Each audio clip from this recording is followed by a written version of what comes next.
Adjusting to the time change is no simple task. Sleep disruptions can result in cranky children, restless nights, and a difficult adjustment period that can last for weeks. We also need to consider the economic and social impact. There are arguments that longer daylight hours in the evening can boost economic activity in certain sectors, such as retail, tourism, and entertainment. For instance, late afternoon golf leagues account for up to 40% of the annual revenue of some courses, while a majority of golf instructors reported that nearly 50% of their lessons are taught after 4 p.m. A golf course would lose an estimated $500,000 annually if it lost the extra hour of daylight in the summer. Of course, the early birds who like 7 a.m. tee times might be a bit annoyed with this shift. Many states and countries like Mexico and Russia and Turkey have already taken steps to move away from changing clocks twice a year. Hawaii and Arizona have opted out of the practice, and other countries in the past 10 years have either abolished it or are in the process of doing so. Congress has the authority to end this outdated and harmful practice. This hearing is an excellent opportunity to examine a thoughtful and rational approach to how we manage time. Whether we lock the clock on standard time year-round or on daylight savings time, let's think carefully about our health, our economy, and well-being, and embrace a sensible approach to time management. And I'll now turn to Senator Blunt Rochester for her opening. Thank you, Mr. Chairman, for holding this important hearing. In our increasingly connected world, it's more important than ever that we're thoughtful about what it would mean to pick a permanent time for our country. The Senate has tried this before, but the bill stalled as this body took a harder look at how time changes work state by state. What works in my home state of Delaware may not work in Washington state. But I know I speak for many Americans when I say it's time to figure this out. People across our country are tired of the constant cycle of falling back and springing forward. I mean, who hasn't forgotten to change their clock on their microwave? I think mine is still on the wrong time. And felt the immediate panic of waking up late for work. Or think about the parents of young children and pet owners who have to adjust sleep and feeding schedules twice a year. Some would say that these are just inconveniences, but the back and forth between daylight savings time and standard time needs to change and needs to stop. We need to stop the clock. We need to find a solution and stick with it. Many states across our nation have started to consider legislation to pick a permanent time. Some, like Delaware, have pushed for keeping daylight saving time, the time we're in right now, permanently. Others have sought to keep the standard time when we fall back permanently. But here's the thing. These twice yearly time changes have real impacts on real people. We know that changing the clock disrupts sleep, which can lead to negative health outcomes. Several studies have noted issues with mood disturbances, increased hospital admissions, and even heart attacks and strokes. We also know that being able to see the sun improves mental and physical health as well. But more than that, time changes can impact the safety of our communities. Darker commuting times increase the risk of injuries and even death on our way to school or work. My home state has one of the highest per capita rates of pedestrian fatalities, and dark roads with tired drivers make it more dangerous for pedestrians. The important thing is that we land on something consistent and make smart investments to keep people safe. For example, there were programs that we authorized in the bipartisan infrastructure law that focused on common sense safety improvements, but they are set to expire this Congress. I hope the committee will keep this discussion in mind when it comes time to reauthorize these infrastructure investments. Investments that could keep that could light up dark streets, add rumble strips to medians, turn chaotic intersections into roundabouts, and more. These are the kinds of smart policy choices we can make to protect people year-round, regardless of whether it is daylight saving time or standard time. But the first step is getting us all on the same page. I'm looking forward to today's conversation about the competing health, safety, and economic impacts of choosing a permanent time for our communities and moving the ball forward on this important issue. Thank you, Mr. Chairman, and I turn it back to you. Thank you, Senator Blunt Rochester. And I have to say, I think you've set a land speed record for moving from the chair on the end all the way here. And I'll just say, Senator Cantwell probably needs to watch her back. And I am somewhat disappointed in your excellent remarks that we did not get you belting out the chorus of shares if we could turn back time. I told you, it is something that peps us up. We need the energy. Joining us today is our friend Senator Rick Scott from the Sunshine State to give remarks on his legislation, the Sunshine Protection Act. Senator Scott, welcome back to the Commerce Committee. First off, Senator Cruz, thank you for the opportunity, and Senator Blunt Rochester, you've done a better job keeping your seat in this committee also than I was able to. Thanks for the introduction, the invitation to introduce my bill, the Sunshine Protection Act, to finally lock the clock. Senator Cruz, I know you're mourning. It's been a tough week for you with the NCAA championship. I do look forward to the. Your time has expired. All right. My bipartisan bicameral Sunshine Protection Act. It will end the twice-yearly time change and make daylight savings time the national year-round standard. I have the support of 17 of my colleagues here in the Senate and a House companion led by my friend, Congressman Vern Buchanan from the great state of Florida. I'm sure all of us have heard from our constituents on this. The American people are sick and tired of changing their clocks twice a year. It's confusing, unnecessary, and completely outdated. It's an understatement to say that our nation has changed since the United States began changing the clock over a century ago. For example, American households have electricity now. We also have self-driving cars, computers, and cell phones. Now, changing the clocks twice a year proves more of an annoyance to families than a benefit to them. In 2018, when I was governor of Florida, I signed legislation that would allow the state to opt out of the practice of changing the time. And nearly 24 other states have done the same, pending federal approval that will come by passing the Sunshine Protection Act. The American people love having an extra hour of sunlight, especially in my state of Florida, where that means more time you can enjoy outdoors and activities with families. Studies also show the potential for reduced cardiac issues, stroke, and seasonal depression. Reduced robberies, benefits to the agricultural and overall economy with an extra hour of sunlight. This is a common sense change to simplify and benefit the lives of Americans. And we have a great opportunity to finally get this done with President Trump on board to lock the clock. I want to thank the committee for the consideration of the Sunshine Protection Act. I'm optimistic we can get this passed, signed into law, and finally lock the clock. Thank you. Thank you, Senator Scott. You are welcome to stay if you like, but I know you have a busy schedule, so if you need to attend to other responsibilities, you certainly can do so.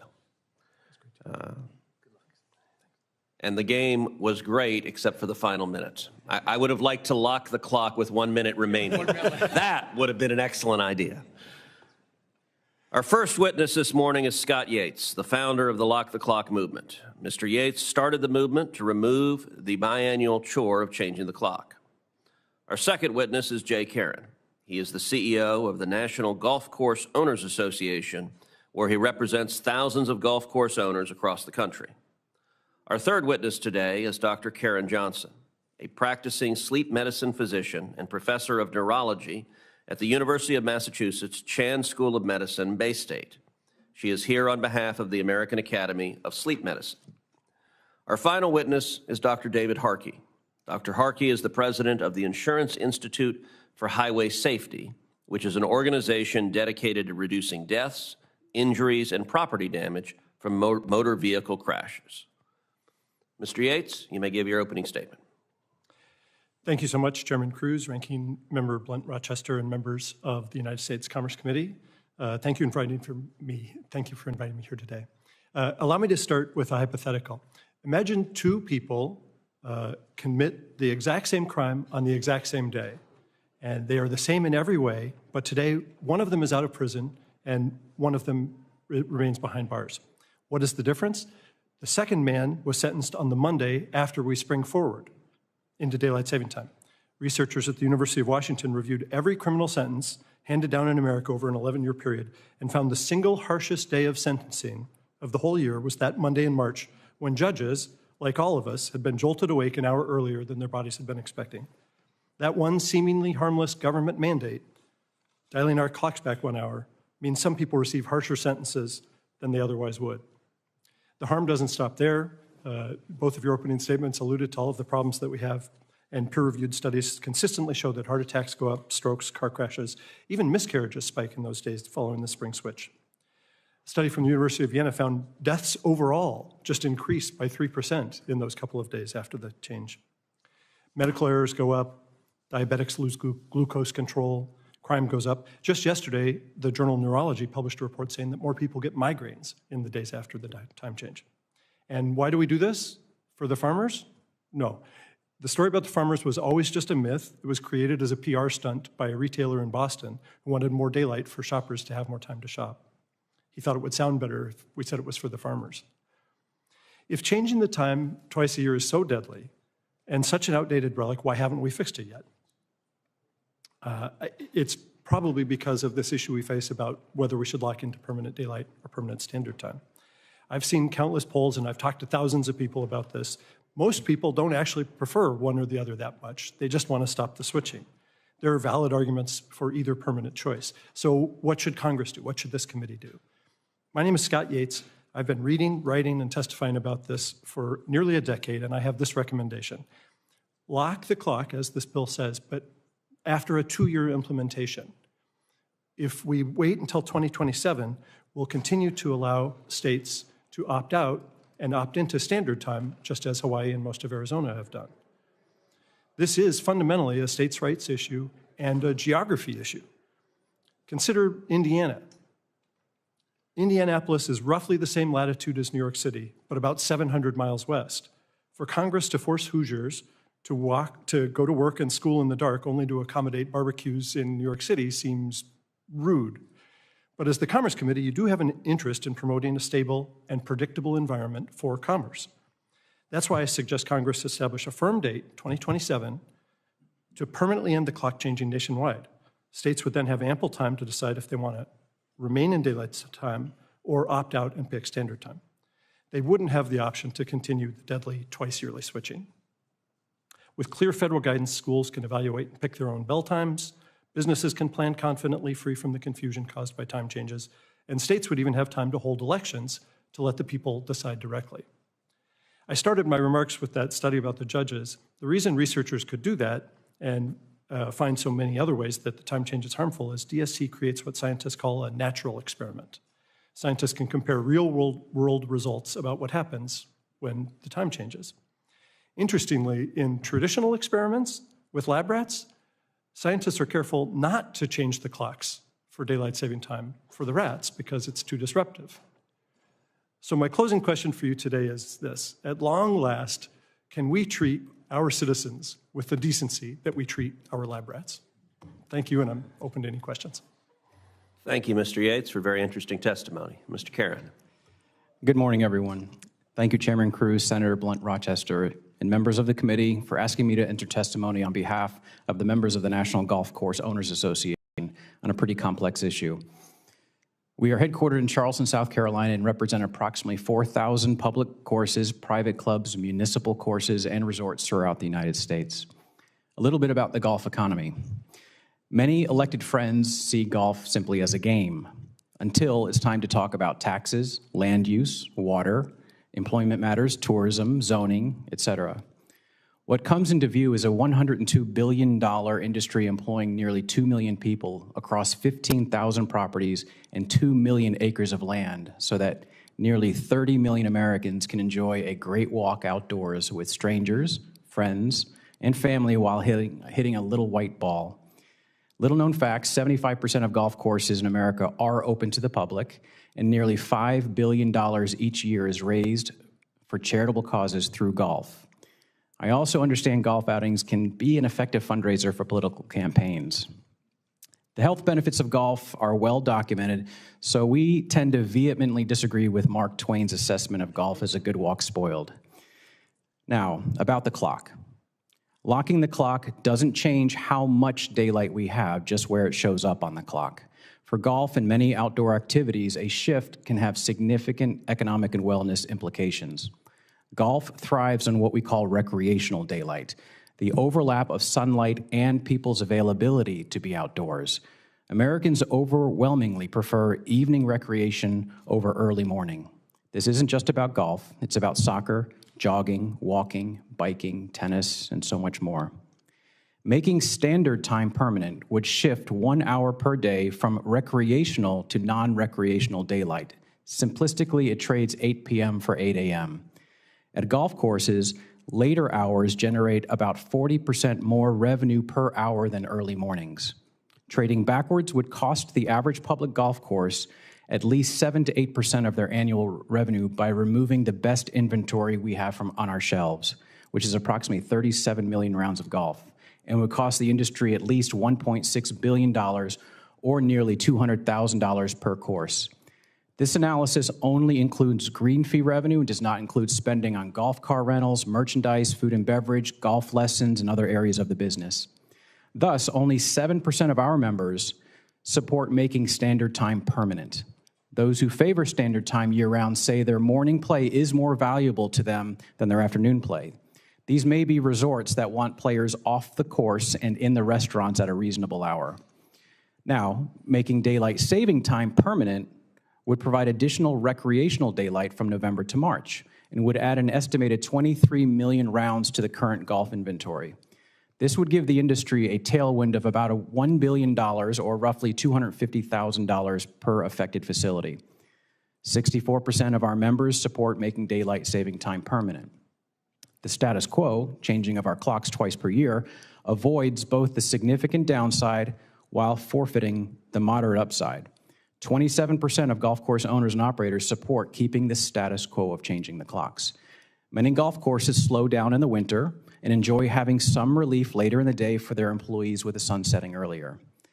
Or they may have a healthy clientele of older players who would prefer no disruption to their 7 a.m. tee time or their 11 o'clock bridge game. Keep in mind, all these figures do not include thousands of private clubs, which would augment the impacts in both directions by an enormous sum. In conclusion, the Senate is facing a classic Gordian knot. There will be winners and losers no matter which way the knot is cut. But our members clearly prefer daylight saving time and strongly oppose permanent standard time. We recognize the sleep-related arguments for standard time, but the benefits of extended daylight for physical and mental health, outdoor recreation, and public safety are significant. Obesity, depression, and crime all have ties to reduced daylight and sedentary lifestyles. So in short, we urge the Senate to avoid the consequences of permanent standard time. We encourage solutions that preserve evening daylight for golf, for health, for recreation, and local economies. Thank you. Thank you. Dr. Johnson. Thank you, Chairman Cruz, Senator Blunt Rochester, distinguished members of the Senate. Thank you for having me. My name is Dr. Karen Johnson, I'm a neurologist and practicing sleep medicine specialist in Massachusetts, and am here representing the American Academy of Sleep Medicine. I want to extend my gratitude to Chairman Cruz for having this timely committee hearing. In December, President Trump called to end daylight savings time, and his Make America Healthy Commission's mandate to reduce chronic diseases, especially in children, aligns with permanent standard time. Unfortunately, permanent daylight saving time and the Sunshine Protection Act do the opposite. So I have three main takeaways. First, the spring clock change to daylight saving time is bad, but permanent daylight savings time is worse. Second, year-round standard time is the natural, healthy choice promoting physical health, mental health, performance, and safety. Third, history supports that permanent standard time is the only viable solution to end seasonal clock change. So let me elaborate. The majority of Americans do consistently want to lock the clock, but it has been more inconsistent about how to ditch the switch. But in March, there was a new Gallup poll that just showed a significant shift in public opinion, with twice as many Americans now supporting permanent standard time over permanent daylight savings time. 60% of Americans and 80% of teens don't get the recommended amount of sleep. So there's a lot of room to improve sleep. Think about how your children feel after a bad night of sleep. Maybe you forgot an important meeting, drifted out of your lane, eating that extra bowl of ice cream. I know I've done those things. You may have struggled to get your teenager out of bed, or been a little short with your husband. Now, instead, think about how much better you feel and function after a good night's sleep. Permanent standard time would give more Americans to get the opportunity to improve their sleep without even trying. The sun is one of the most powerful drivers of health and well-being, but the timing of sunlight is what's critically important. Without enough morning light or with too much evening light, our circadian rhythms delay. This disrupts our sleep patterns and our body and brain functions. Permanent daylight savings time would cause sunrises after 8 a.m. for 2 to 4 months every winter, depriving us of this critical morning light. This is why permanent daylight saving time would be exponentially worse than seasonal daylight saving time. The adverse effects are greatest in our children, our teenagers, and other night owls whose bodies' clocks already run late.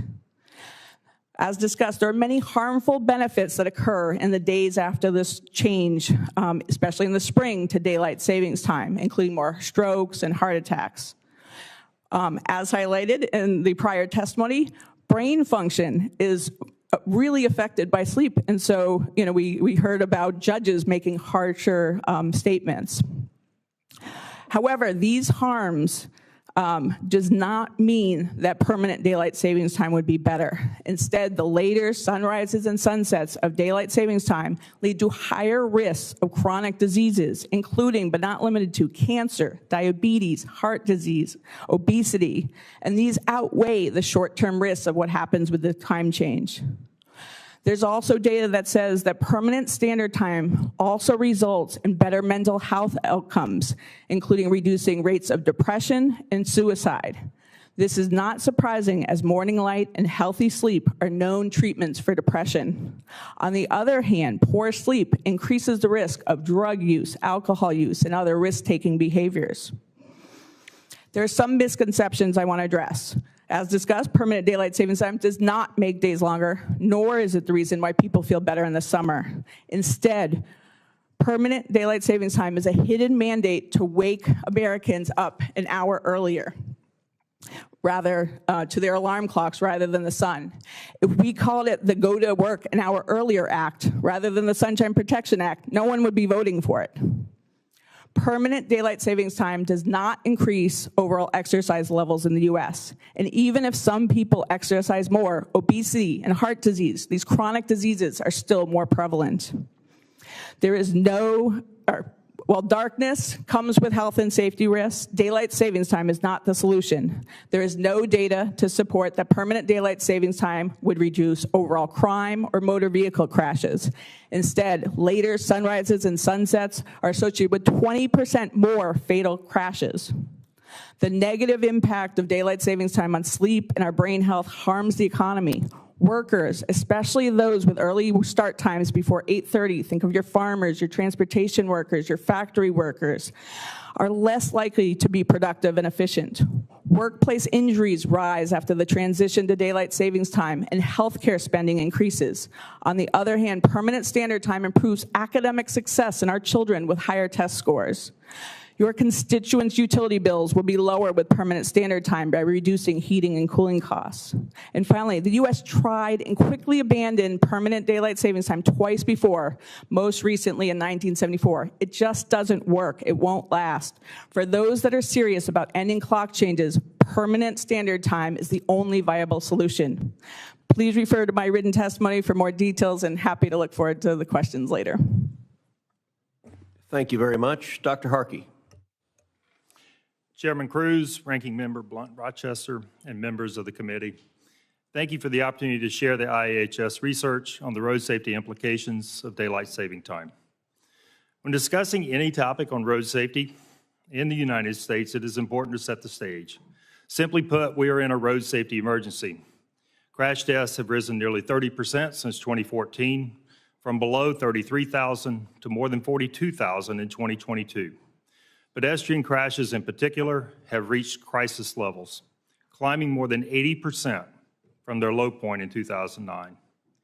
Changing the clocks twice a year is relevant to road safety first and foremost because it affects the amount of ambient light during peak times for travel.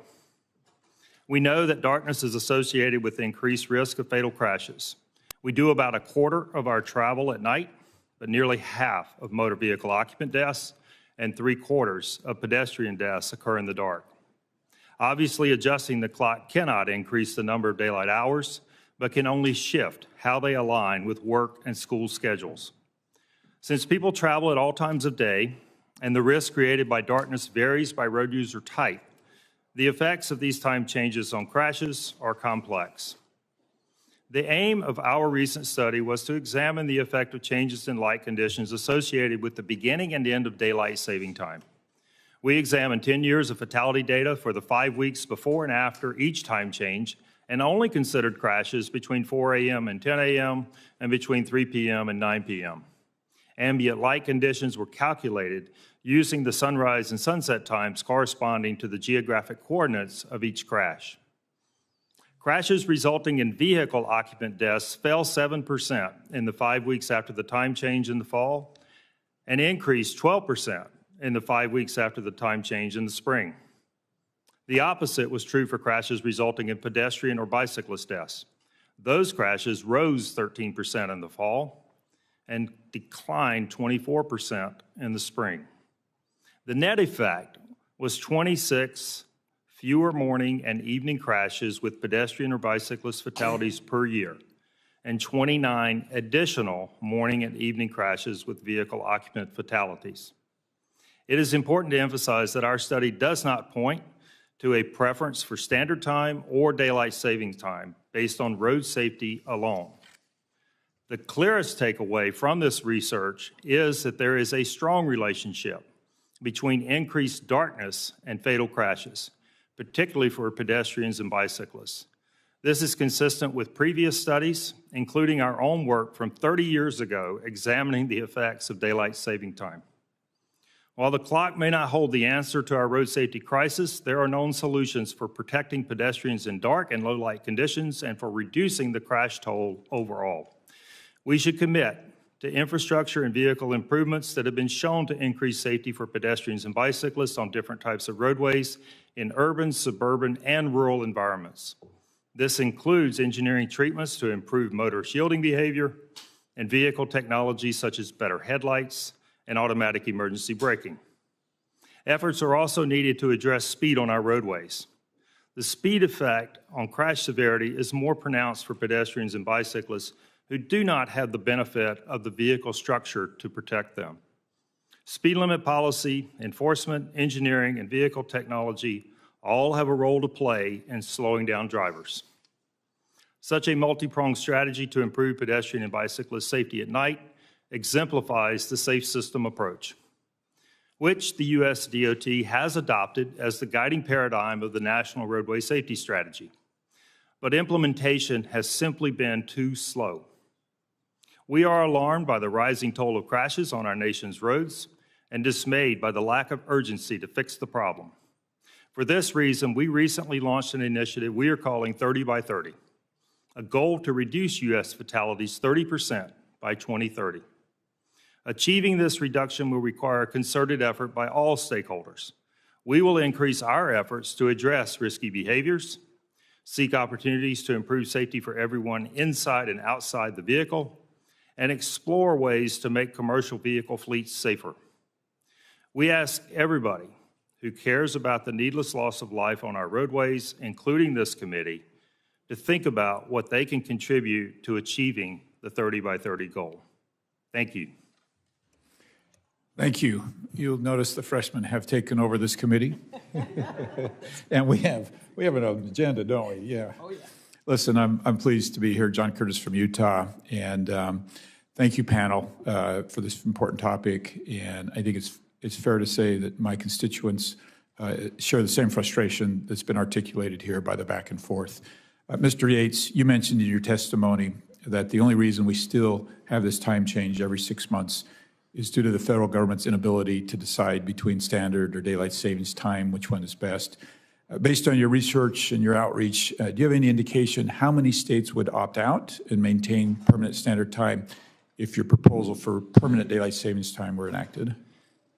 Thank you, Senator, for the question. I don't have a specific answer. I can talk to you about some of the conversations that I've had with state legislators, including, I don't know if you know Dr. Raymond Ward in Utah. He was the sponsor of the bill there, and he thought, and he said all of his constituents told him that the state preferred, that everybody preferred to stay in permanent daylight time in Utah.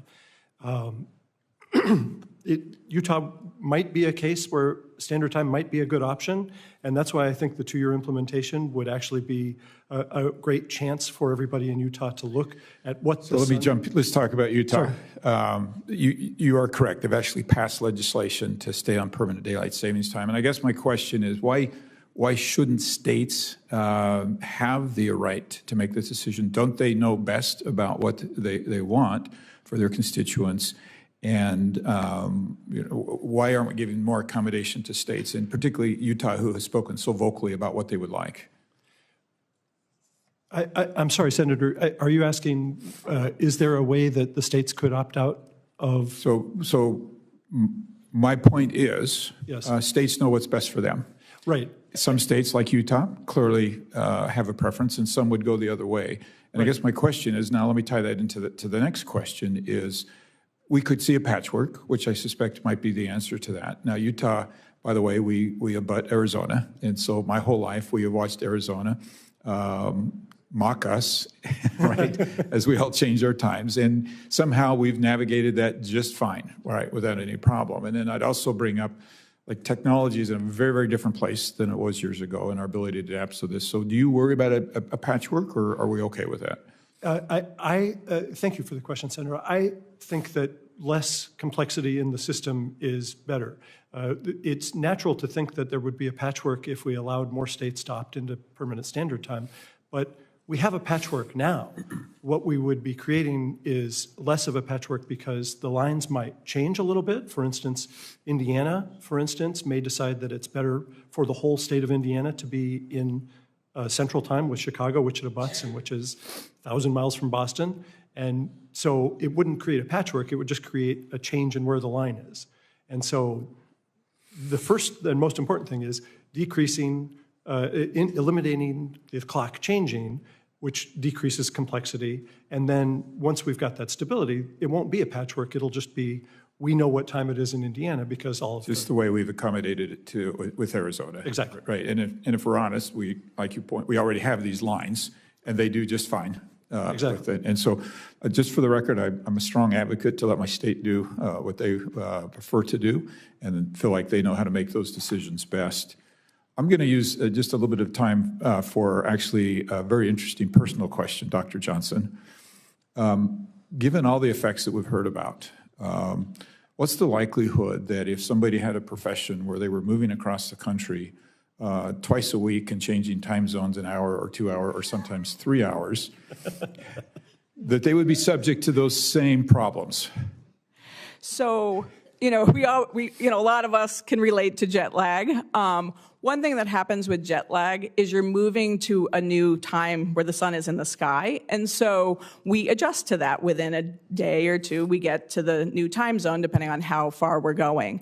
What happens with going to permanent daylight savings time is we're changing the clock time, but we're not changing the sun. That's why there's this perpetual misalignment that has more stresses and harms to our body over the long run. So very frequent time travel with a lot of adjusts is a big strain on the body. But for most people that don't do it all the time, we do adjust within days, and we can get that better health and more misalignment or more alignment of our rhythms within days. Unless within days you're going back to the previous time zone. That is why the really frequent, not good. All right, I think I've made my point. I'll yield to the ranking member. Thank you to my fellow freshman and classmate, Senator Curtis, And also thank you to Senator Cantwell for the opportunity to be ranking member today. And I also want to thank the witnesses. This is one of the issues that a lot of times we will get messages from our constituents. People have strong opinions, and I was literally in a meeting before this with a CEO of a company who asked, well, what do you think? And so this is something that does touch on so many. And I want to start my questions with you, Dr. Harkey, because year-round daylight saving time would mean later sunrises in the mornings. More people may be commuting to work or into school in the dark.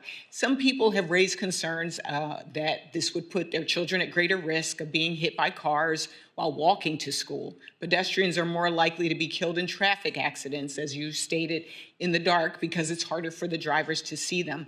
And in the 1970s, it was widely reported that mothers raised significant concerns about their children walking to school in the dark in the winter. Nationwide, over 70% of fatal accidents involving pedestrians occur at night. Dr. Harkey, no matter what time the sun goes down, what roadway improvements can cities and states make to reduce pedestrian fatalities? Thank you for the question, Senator. That is exactly what our study indicated, is that it's not about the shifting of the time that we're going to have darkness, regardless of which decision you make, which policy decision you make. And so that's what we're looking for, is to try and figure out how do we make pedestrians and bicyclists in particular safer in those dark hours, whether they're in the morning or whether they're in the evening. And for most municipalities and county agencies and state DOTs who are struggling to address this issue, there's two key things. One is space.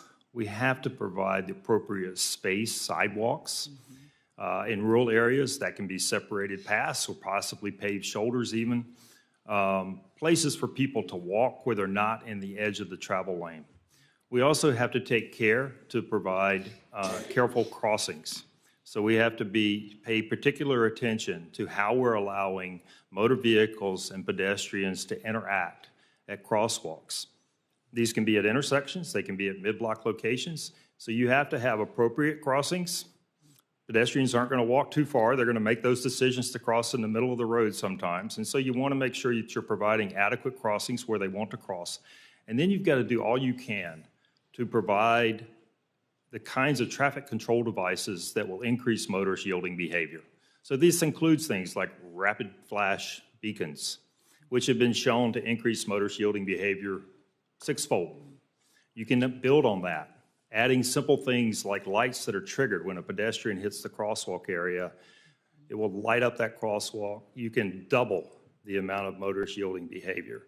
So these are interventions that have been proven over time, and it's important for state agencies and local agencies to take advantage of those kinds of interventions and get those implemented anywhere that they have pedestrians. Following along on the safety theme, what vehicle technologies can help protect pedestrians when it's difficult for drivers to see them?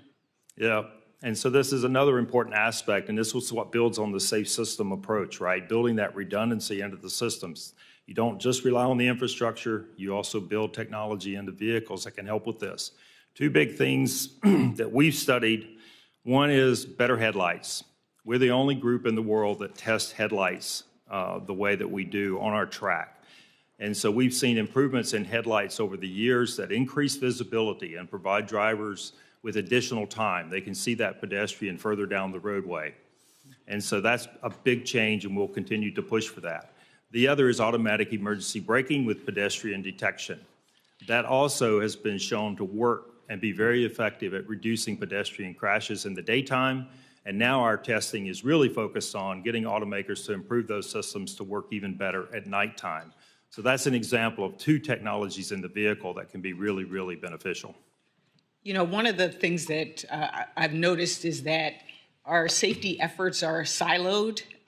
You have the Federal Highway Administration, which builds and maintains highways. You have the National Highway Traffic Safety Administration, which regulates vehicle safety standards and investigates defects. Then you've got the Federal Motor Carrier Safety Administration, which oversees commercial motor vehicles and trucking industry safety, all kind of working separately. And I think back to what you were talking about kind of how can we better layer safety measures to help stop deadly crashes? Yeah, you're absolutely right. And so build on top of the separation in the federal agencies that you just discussed. Along with them, you have state DOTs, you have county DOTs, you have city DOTs. And so it becomes quite the web of how you make decisions when it comes to road safety. One of the things that we have to do a better job of is communicating between those agencies deliberately. And so there is no single authority of the ones that you mentioned that has complete authority over every decision on our roadway system when it comes to safety. And so these agencies have to do a better job of communicating together deliberately, and not just at the executive level, but at the staff level, because it's at the staff level where people know what interventions work best and how to apply those in a way that you create that redundancy in the system that we were talking about. So whether it's infrastructure, whether it's vehicle, whether it's changing behaviors, that communication amongst the staff is absolutely critical. Great, thank you, and was really interested to hear about your 30 by 30. So in the interest of time, I will yield back to the chairman. Thank you very much, and I want to thank each of the witnesses for being here on what is a very interesting topic, an important topic, and complex topic. There are very real and complicated issues and countervailing arguments on both sides. I think there is widespread agreement on locking the clock, but where to lock it. The reason we're holding these hearings is because these are real arguments, and they have real impacts on people. Let me start on the health side. Dr. Johnson, can you expand on the impact sleep deprivation has on our overall health, on our minds, our moods, and especially on young children for whom we know sleep is so vital? Thank you for asking about that. Yeah, sleep comes, has different aspects. So one is just how much we sleep, but it's the quality of sleep and then the timing of sleep. So any disturbance in that can affect our, how we do. So we know that kids, even if over a whole week they get enough sleep, if they don't get enough during the week and catch up on the weekend, they still don't do as well. And so sleep and our circadian rhythms, they really regulate every aspect of our body, our metabolism. They affect how we think about things. They affect our choices of food. You're more likely to grab a celery stick when you're, got enough sleep, but grab that bagel or that, candy bar when you're sleep deprived. Athletic performance, we know, is better when people do sleep. Academic success in school. And then mental health has some of the most deep connections to sleep health. And that's why, even though people, feel better when they see light, it's that timing of light and our circadian rhythms that is so deeply intertwined that if we can improve sleep, if we can improve those rhythms, we see those lower rates of depression overall. We see lower rates of suicide.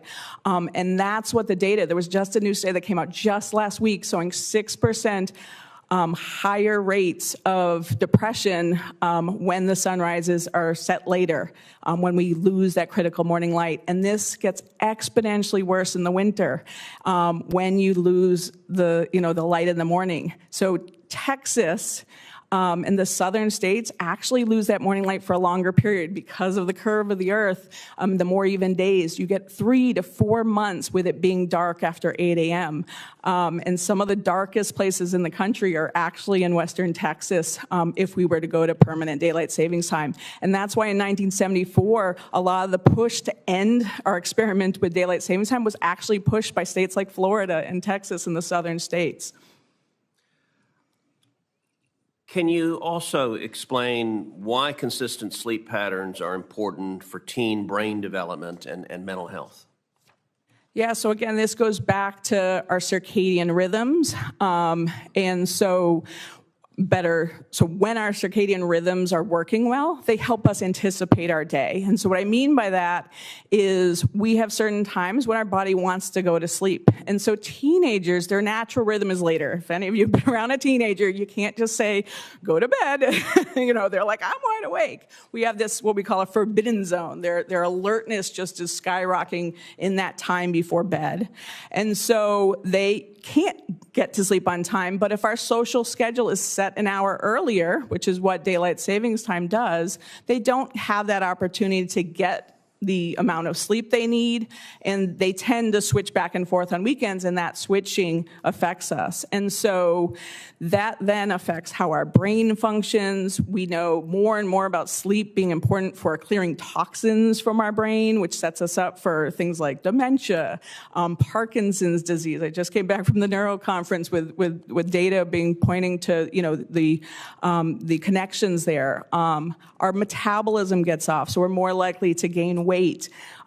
Again, even if people do exercise more, we see like 10% higher rates of obesity in places where the sun sets later. So sleep is so critically important for our metabolic health, our overall health, our mental health, how our brain functions, which affects the safety issues.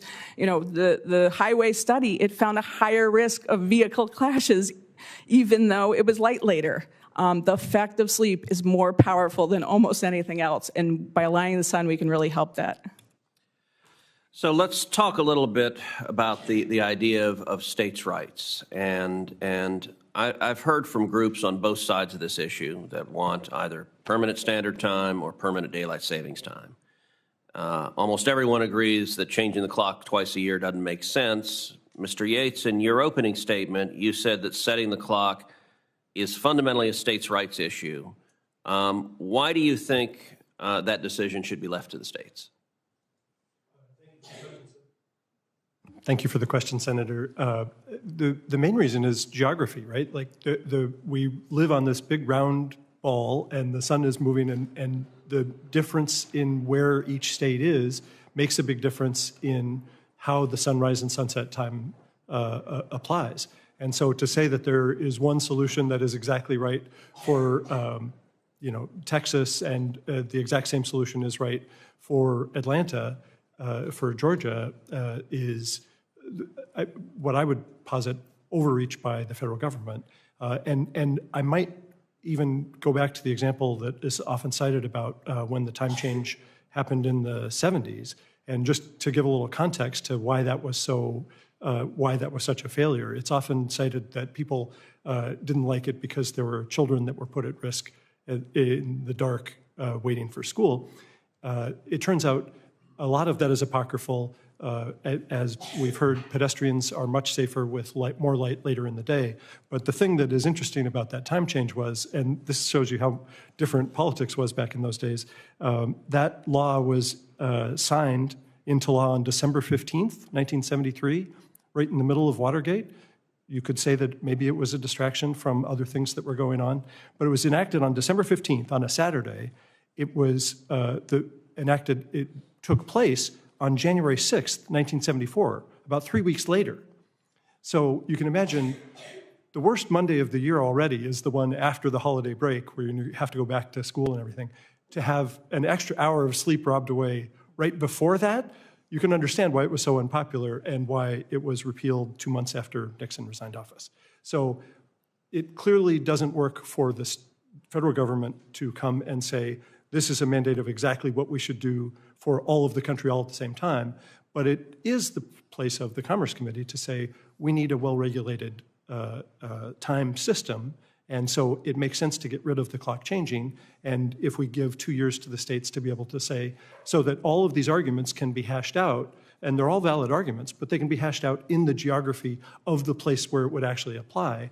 And they would have time to plan and figure out what is the appropriate time for school to start to take in this evidence from neurologists, and what is the best time for all of the businesses to operate. So maybe if we had more daylight, the Watergate break-in doesn't happen, and history would be different. Dr. Johnson, you seem to disagree with having states decide on how they should lock the clock. In your judgment, why do you think that would be the wrong approach?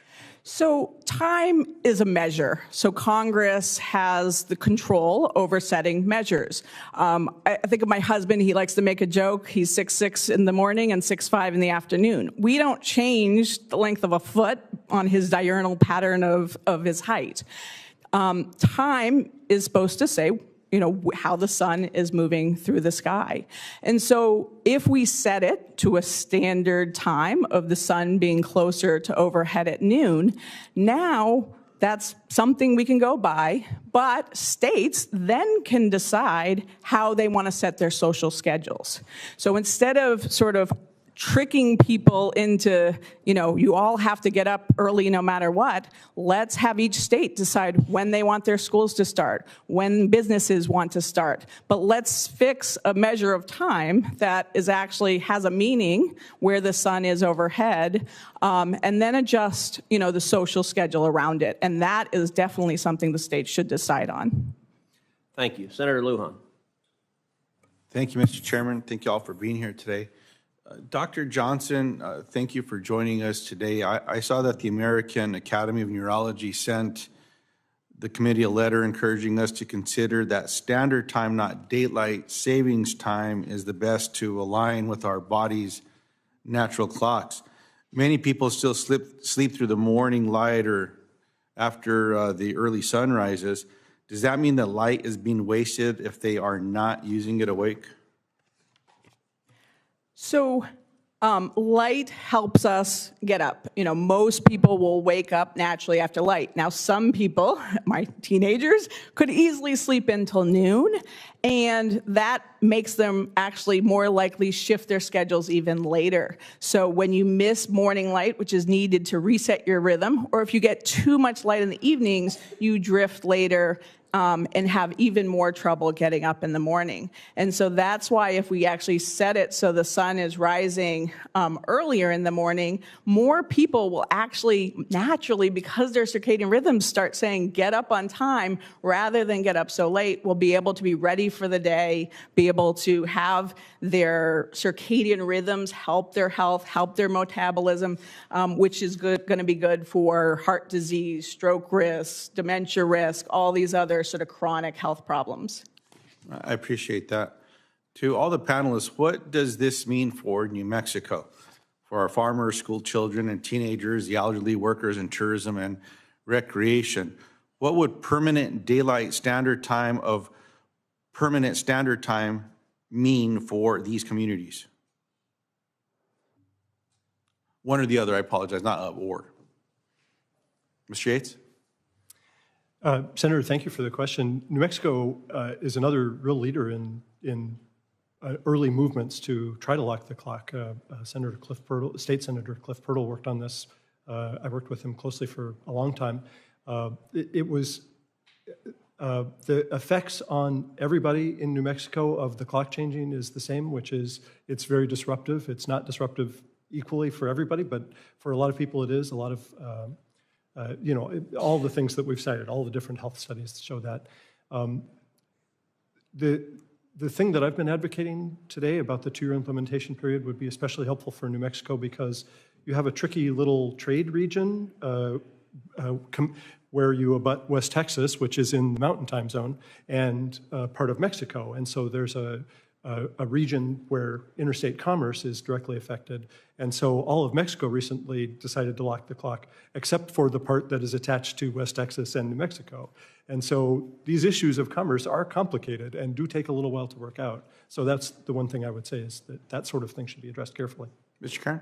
I would say that the golf courses in New Mexico, which enjoy mostly afternoon and evening light, all the great hiking that goes on in New Mexico, the rock climbing, the hot air ballooning, all of that would be seriously curbed if daylight saving time was removed. And that would be, I think, a detriment to the New Mexico economy and people's time and ability to get outside and enjoy what you have. You're suggesting that people hike and golf in the morning? No, they do all that in the afternoon. And if standard time was made permanent, they would feel forced to do it in the morning, but they have to go to school, they have to go to work, and I don't think they would be able to make that shift. Appreciate that. Dr. Johnson? Yeah, I would say, if anything, you have a neighboring state, Arizona, that does very well on standard time and has shown that the golf industry can thrive. If anything, a lot of people say, and one of the reasons Arizona says they stayed on standard time is because it gets too hot later. So a lot of people do like to do exercise later, and that often is actually a better time for our health to get our exercise in. So if we can get people up so that they can be more active in the morning and get this exercise and enjoy all the wonderful things like hiking, which I know when I've gone to places like New Mexico, I do in the morning. I think that we can still have all these activities on either time, but I think standard time is the healthier choice. Dr. Harkin? So our work was looking at fatality data nationally rather than by individual states, in part due to sample size. But if the patterns hold in New Mexico, just like they have in our research across the country, then we're going to see an offset between the number of motor vehicle occupant deaths that have risen slightly during the time change periods and pedestrian and bicyclist deaths that have decreased slightly during that same time period. And so the net effect is one of really no change when we look at road safety data alone.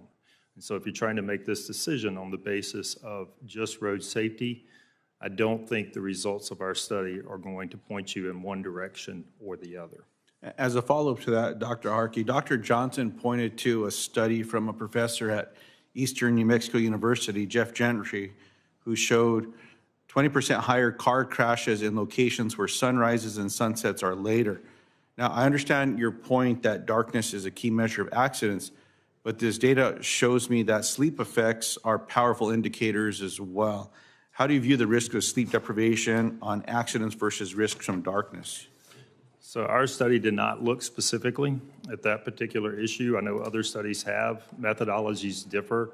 Most of the studies that have tried to look strictly at that small amount of time change before and after in the crashes concur that the real issue here is the amount of ambient light and the time of day when it occurs, that darkness is the real key, and you just need to make sure that you're providing good safety interventions to address issues of darkness. So whether that is improving technologies in the vehicle, such as headlights, automatic emergency braking, or whether it's you're putting in infrastructure measures that add more lighting, add more space for pedestrians and bicyclists to keep them separated from motorists, whatever you can do to reduce those conflicts in the darkness and improve awareness of other road users in the darkness will be beneficial, regardless of the time change. It sounds like you support my legislation to require technology be installed in vehicles to prevent impaired crashes. So I'll take that as well. We'll share that with my colleagues.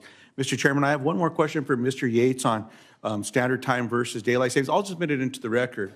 And just to note to the panelists, the reason I'm asking so much about sleep is, as my colleagues know, I suffered a stroke 3 years ago. I've learned a lot about the importance of sleep. I definitely lived my life burning the candle at both ends, and now I do my due diligence to embrace sleep hygiene and all the rest. And so that's bearing a lot into this conversation that I'm having with my constituents and others, Mr. Chairman. So I very much appreciate this hearing, though. Thank you all for being here. Thank you. Senator Young. Well, I thank all of you for being here. I'm the senior senator from the state of Indiana, and we have quite a history with daylight savings time. For those of you who have consumed old Parks and Rec episodes, you may have seen the one that focused on this particular topic. But let me walk through some of the things that have transpired in our state, and I'll weave in there some of the unique perspectives that Hoosiers have brought to this. Until 2006, our state was chronologically divided, you might say, with some counties observing daylight savings time and others not. And then in 2006, after years of debate, furious debate, our state decided to become the 48th state to adopt daylight savings time. In central Indiana, on the shortest day of the year, December 21st, the sun currently rises at 8:02 a.m. and sets at 5:23 p.m. Under permanent daylight savings time, sunrise would be delayed until 9:02 a.m., meaning Hoosiers would begin their day in darkness for much of the winter.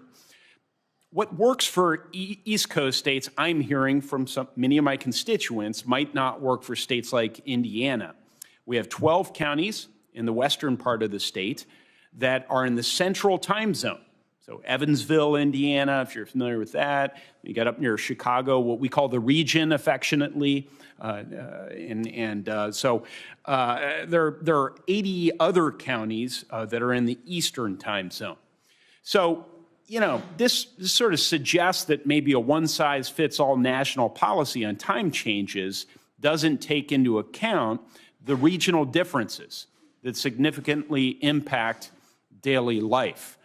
I understand we have a charge, Article 1, Section 8, to facilitate interstate commerce. That was one of the major arguments of facilitating interstate commerce from the state level when we had this debate. So I anticipate we've heard that. I anticipate I'll hear more of that from my colleagues, but that has to be balanced against other considerations, of course. Leaving this decision to the states might allow local leaders who best understand their communities to weigh the specific needs of their residents. States along this line of argument are in a better position to evaluate how changes in daylight hours affect school schedules, commuting patterns, public safety, and economic activity. So I guess to the panel, do you believe that states like Indiana, with their unique cultures and geographical challenges and even histories as it relates to this issue, should have the flexibility to make their own decision, or do you think this decision should be standardized across the country? We'll begin with Mr. Yates, and I'll give everyone an opportunity to speak to that, if you like. Yes, sir. Thank you, Senator Young, for the question. And I mentioned Indiana in my opening statement because it's a perfect example of why the Commerce Committee needs to approach this carefully, because to impose onto Indiana a solution that is the same as for New York and for New England is not the best interest of the people of Indiana and is a little bit rude. The one thing that I might say, though, is that I've never been to Indiana to testify, but I did go to Michigan to testify about their daylight saving time bill. And I went to Nebraska and to Kansas, which are states like Indiana on the western edge of their time zones and would make the most sense for them to be in standard time. And I advocated for that with the state senators and state representatives in those states. And all of them told me that all of their constituents don't care. They would rather, like they're in the middle of the winter, they're already going to school and going to work in the dark. And they would just like to have a little bit of time after school and after work to be in the light. So I said, okay, this is your state, you get to pick. Thank you for your response. Mr. Karen. Well, I'm no constitutional scholar for sure, but I don't see in the Constitution where it says that the federal government regulates time. I don't know if time falls under commerce, so it would naturally fall to the states if the federal government's not empowered to do so. We have the view that everything falls under commerce. I appreciate that. I will say, I feel it's less of a state issue than it feels like a personal issue. And the ability to do, for example, to Senator Rwan's comments, I can simulate or practice sleep hygiene whether the sun is up or down. But I can't simulate sun hygiene. I can't light the world when we want to be out there when it's dark, right? And so I think, to me, it comes down to which choice, if you were to land on one, is going to be harder to adjust to. We are already on daylight saving time for 8 months, so we'd have to adjust for 4 months. If you reverse it, then we're adjusting 8 months of our calendar. Thank you, sir. Dr. Johnson, would you like to say something? Yeah, I want to talk about the western edge of time zones. States like yours are more aligned with central time zones. So already on standard time, your sun is going to be overhead closer to 1. When we go to daylight savings time, now it's closer to 2. And we see that this really impacts health risks, mental health risks, safety risks, how kids do in school. I want to highlight one Indiana study. When you guys ended going the parts of the state that were on standard time. Wait, you're coming with a study, you're citing a study? Are we allowed to do that in this? Is that consistent with the rules, Chairman Cruz? I'm kidding, of course. So when part of Indiana ended standard time and went to seasonal daylight savings time, they found that kids' high school test scores were actually much better when they were on standard time and dropped when they switched to even seasonal daylight savings time. And that's not adding the exponential harms of bringing those 9 a.m. sunrises, like you said. So we would love every place to be more in line with the sun. And as you said, states have different needs to get closer to that ideal. Thank you, Doctor. Dr. Harkey? So we didn't have a preference in our study for one time or the other in terms of how you set it. What our study showed was that the risk of fatalities for pedestrians and bicyclists in particular rises at night. And it rises for all motorists as well at night. So the real key is regardless of which decision you make and which time zone you use, you've got to make sure that you're putting interventions in that it's going to help with those who are traveling in those dark hours, whether it is more in the morning or more in the afternoon and evening. That's the real key, and particularly for pedestrians and bicyclists, who are the overwhelming number of fatalities that are occurring in those dark hours. I see. I'm very much over time. I see that Mr. Karen has something he wants to say, so I've been given lead by the chairman. Please, go ahead. Yes, I just want to point out that Senator Scott's bill, the Sunshine Protection Act, kind of threads the needle. It creates a federal daylight saving time, but allows every state to opt out if they chose. So I think that's maybe the best answer here. Good point. All right. Thank you, Chairman. Thank you. Senator Markey. Yep, thank you, Mr. Chairman, very much. So it's 1985. It's my 5th term in the United States House of Representatives, and I become the chairman of the Energy Subcommittee on the Energy and Commerce Committee. And searching through the jurisdiction of this wonderful subcommittee is time. I guess somebody's going to have to be chairman over time, and it's me. I'm chairman of time. And nothing had been driving me crazier than the birds chirping, at 5 a.m. in the morning. It's sunshine out. It's the end of April. This is not good. So I began a negotiation with Bill Goodling, who was a Republican from Pennsylvania, to move time. And it was a hard, grudging discussion, but I was able to move it from the end of April to the beginning of April in 1986. And so that changed it, because at that point it was 6 months daylight, 6 months standard. So I was able to claw back 3 weeks pretty much to right now. Okay, otherwise we'd still be another 2 or 3 weeks where there's no daylight savings time.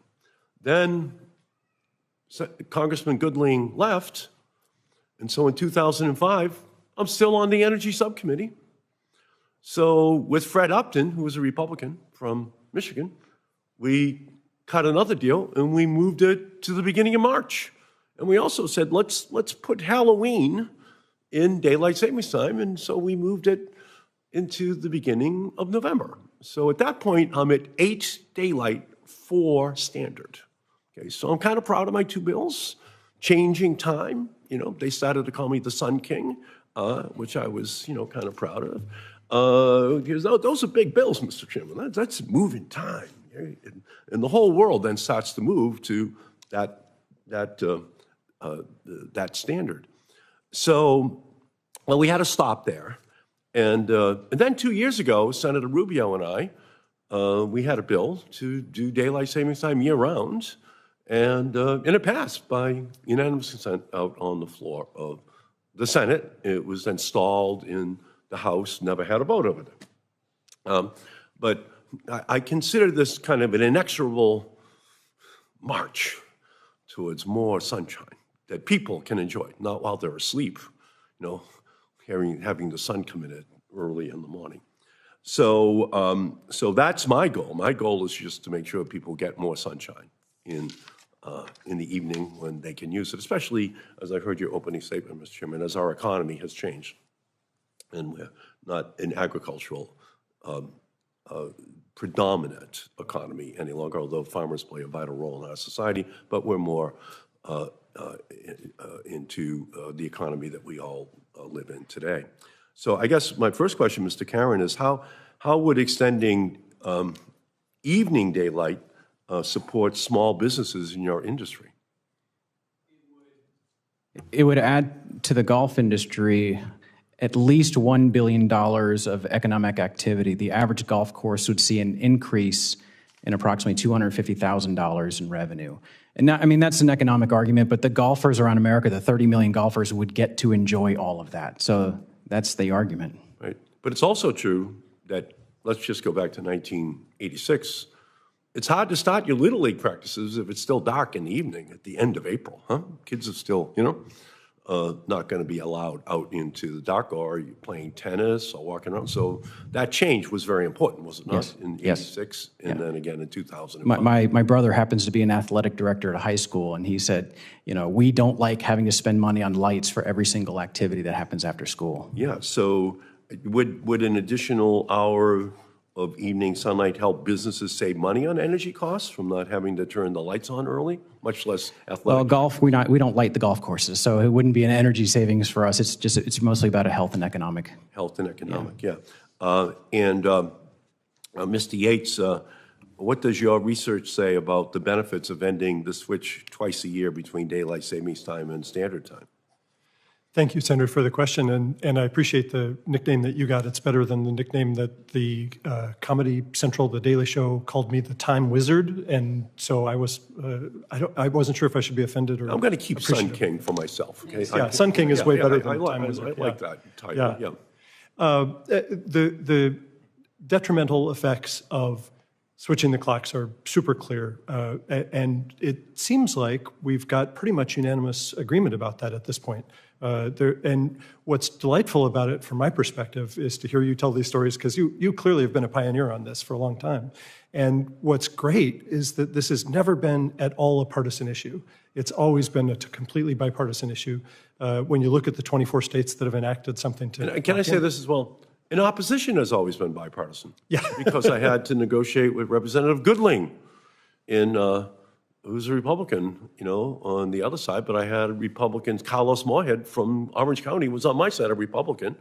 And I had to negotiate with Larry Craig, who was senator from Idaho. He was the senator before Jim Risch.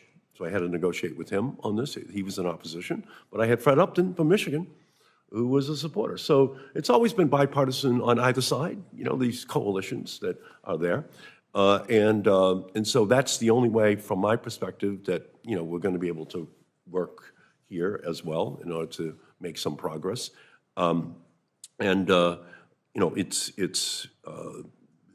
We just have to make daylight savings time permanent, in my opinion, one way or the other, or at least get more. We need more sunshine. Well, and the reason, Mr. Chairman, it's from my perspective, when the sun's out, it just increases the likelihood that the corners of people's mouths are going to be turned upwards. They're going to be happier when the sun's out. They're going to be feeling good. That's why so many people move to Texas, by the way, and Florida. It's not the politics, it's the sun they're chasing, right? So this is, from my perspective, a universal feeling, right? That when that sun's out and they can go out and enjoy it in the evening, it just makes all the difference in the world to them.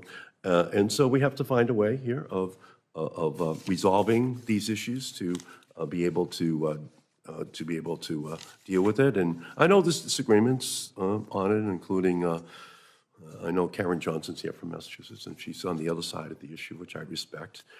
So it's just a big conversation that I hope we can resolve, because I just think it's for the benefit of people's happiness, just to have that sunshine available. They can do a lot more in the sunshine in the evening than they can do early in the morning. And I thank you, Mr. Chairman, for the opportunity to be here. Thank you, Your Majesty. And I will say I did not know that my friend from Massachusetts had acquired the nickname the Sun King, which the previous Sun King, of course, was King Louis XIV in France, whose best-known statement was "L'État c'est moi," I am the state, which may explain the differences between Senator Markey and myself on the size of government. Well, I think President Trump is quoting King Louis very favorably. That's a fair point, since he did in fact tweet out Louis. Le roi, c'est moi. I think I saw. I didn't know he knew French, but I think he, in fact, did. In fact, quote favorably.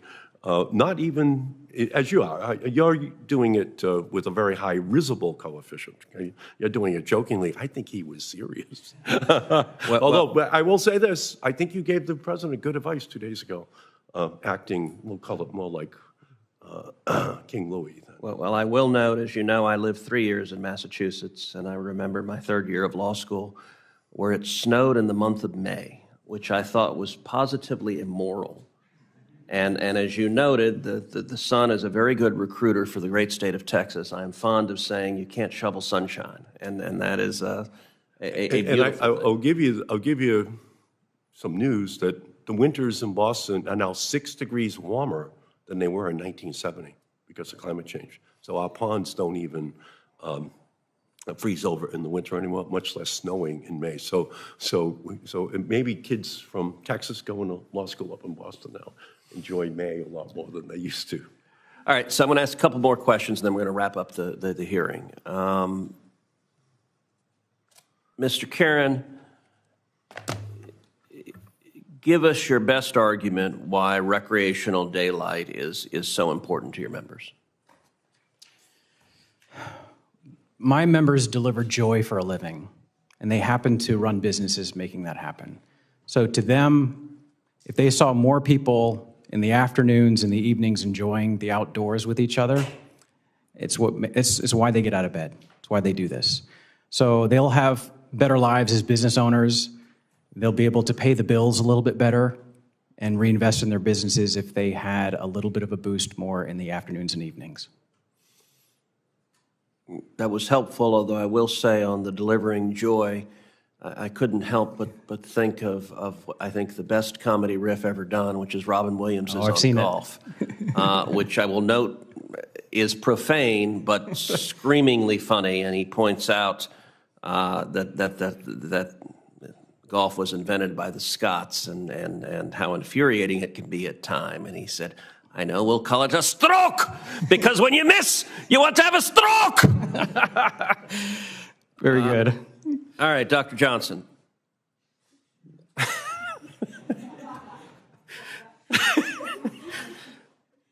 Would shifting time zones slightly address the concerns for communities that are in dark zone areas if the clock were permanently set on daylight savings times? Does shifting the time zones make a difference? So we would encourage all states to be within their sort of time zone that is closest to the sun being overhead at noon. So, for example, like Indiana being more in the central time zone versus the eastern time zone would help get them more aligned with the sun. But it should be standard time. So there has been a push on the East Coast to have us in Atlantic Standard Time. That is the time set for Bermuda. That is not the time set for any of the East Coast. So, we want permanent standard Eastern time, not permanent standard Atlantic time, which is the exact same as permanent daylight savings time. Dr. Harkey, what has your research found as it relates to traffic accidents immediately following a time change? So that's what we were looking at as part of our research, was in that 5-week period before and the 5-week period after the time change. And when we fall back in the fall, vehicle occupant deaths go down about 7%. And when they spring forward, vehicle occupant deaths go up about 12%. And the exact opposite with pedestrian and fatalities. So when we fall back, pedestrian and fatalities rise 13%, and then when we spring forward, they go down 24%. And so the net effect is almost zero between pedestrian and vehicle, pedestrian, bicyclists, and vehicle deaths. And so that's why our research really doesn't come out strongly in favor of either one. But what's clear is that darkness matters. And that's where we do about a quarter of our travel at night, and yet that's when 50% of the vehicle occupant deaths occur, and when more than 3/4 of the pedestrian deaths occur. So regardless of what policy decision is made with regards to the time and where we set the clocks, we have to make sure we're continuing to improve our infrastructure, continuing to improve vehicle technology that will address the safety risk that we have at night in dark conditions.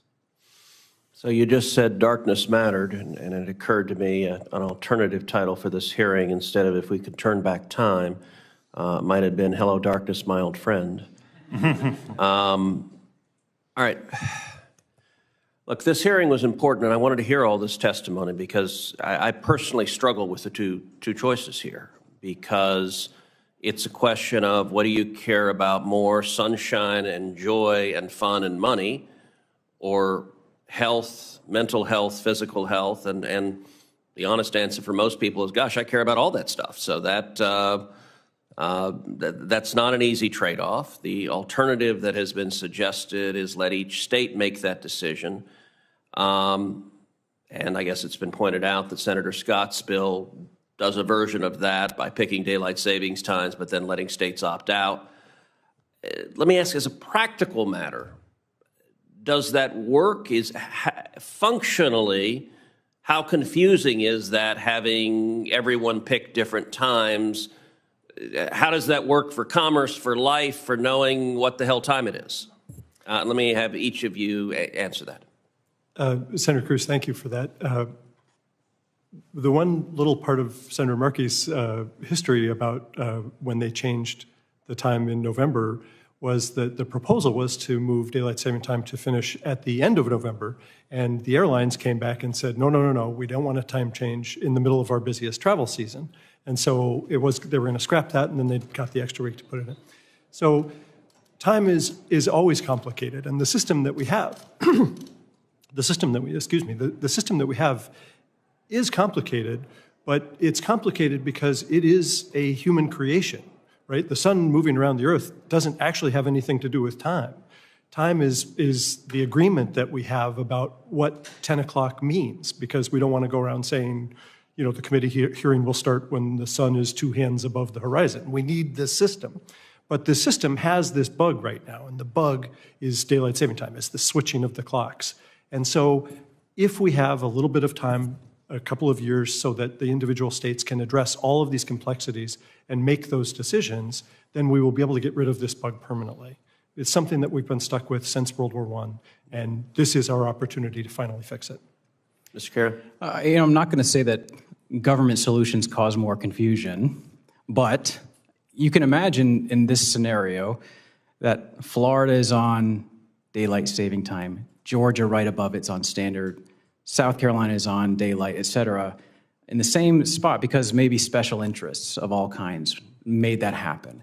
So I already have problems remembering which state is in which time zone as it is right now, sometimes the border states. To add to that, they're in central and they're on standard. What time is it there exactly? So I can see where this causes more confusion.